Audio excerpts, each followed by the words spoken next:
Islamic TV বন্ধ করে দেওয়া হয়েছিল, কথা বলেন ঠিক কিনা? দিগন্ত টিভি, আমাদের জার্নালিস্টরা, সাংবাদিক সমাজ, তারা চাকরিচ্যুত হয়েছে। ইসলামিক টেলিভিশন, তাদের সংসারে খোঁজ খবর নেওয়ার লোক নেই।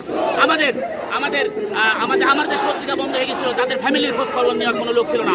এখন আমরা বলতে চাই, আমরা আজকে যমুনা ভবনের সামনে আজকে হেফাজতুল ইসলাম বাংলাদেশ, হেফাজতুল ইসলাম ঢাকা মহানগর, জমিয়ত উলামা ইসলাম বাংলাদেশ, জমিয়ত উলামা ইসলাম ঢাকা মহানগর, ছাত্র জমিয়ত, যুবক জমিয়ত, শ্রমিক জমিয়ত, আপামর জনসাধারণের পক্ষ থেকে বলতে চাই, এই মে মাসে, এই শাপলা চত্বরের শাহাদতের মাসের ভিতরে এই মে মাসে দিগন্ত এবং ইসলামিক টিভিকে আবার খুলে দিতে হবে, কথা বলেন ঠিক কিনা?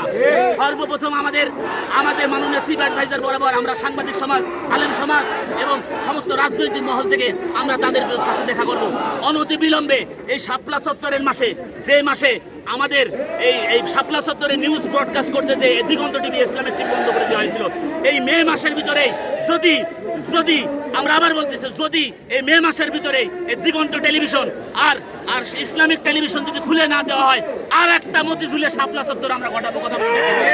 এই দিগন্ত টেলিভিশনের সাংবাদিকদের আজকে তাদের ফ্যামিলি চলে না, তাদের সংসারে খোঁজ নেওয়ার লোক নাই। এই আমাদের দেশ পত্রিকা যখন বন্ধ হয়ে গেছিল, তাদের বিরুদ্ধে কথা বলার লোক ছিল না। এই ইসলামিক টেলিভিশন বন্ধ হয়ে গেছিল, তাদের পাশে খবর নেওয়ার লোক ছিল না।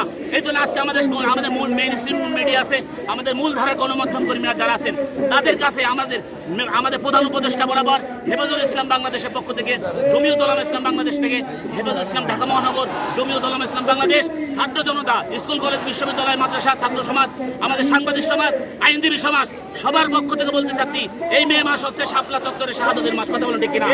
এই মে মাসে আমরা আমাদের এই মে মাসের মধ্যে সর্বশেষ অনতি বিলম্বে এই মে মাসে দিগন্ত টিভি এবং ইসলামিক টিভিকে আবার খুলে দিতে হবে, কথা বলেন ঠিক কিনা? মূল শাপলা চত্বর ঘটানো হবে, কথা বলেন।